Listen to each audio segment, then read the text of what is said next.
pour une raison ou une autre, vous êtes sur le tout premier TGV sur Mars et vous êtes confronté à la situation suivante.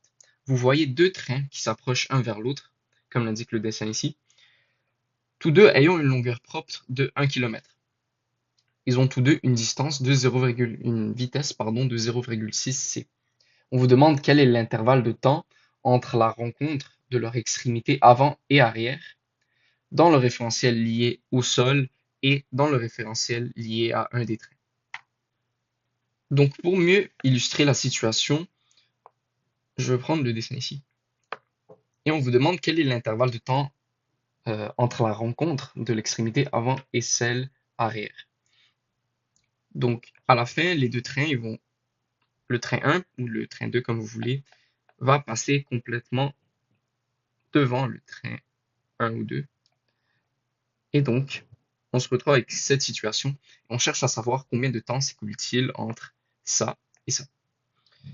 On est dans la question A, dans le référentiel du sol. Donc, on ne peut pas utiliser la longueur propre.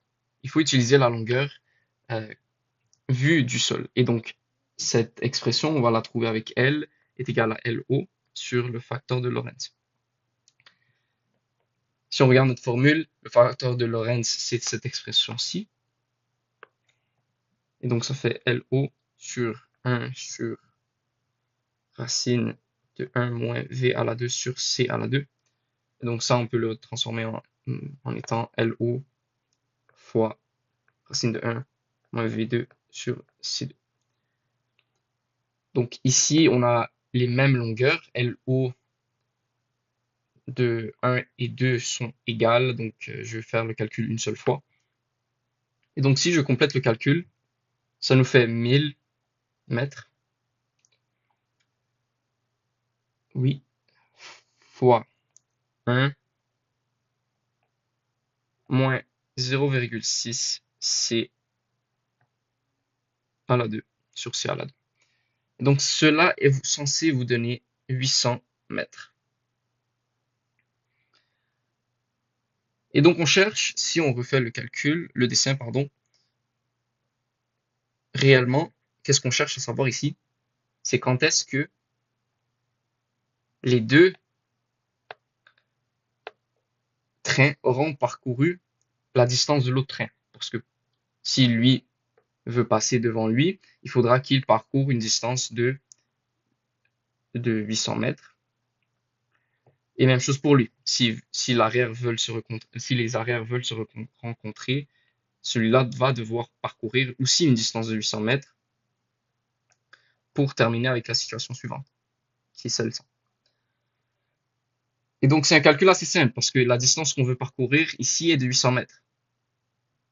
Alors je vais utiliser la formule classique de la vitesse, donc distance sur le temps, et on va isoler le temps qui va nous donner D sur V. On a la distance qu'on veut parcourir, qui est 800 mètres, donc on va mettre 800 mètres sur la vitesse, donc ici c'est 0,6 C, C étant 3 fois 10 à la 8, 3 fois 10 à la 8. On se retrouve avec une réponse qui nous donne 4,444 mu secondes. Donc ici, on a des microsecondes. Donc voilà la réponse pour le A. Pour la question B, on vous demande essentiellement la même situation, mais cette fois, on est situé sur un des trains, donc le référentiel lié à un des trains. Et donc, on pourra cette fois utiliser la longueur propre et non la longueur par rapport au sol.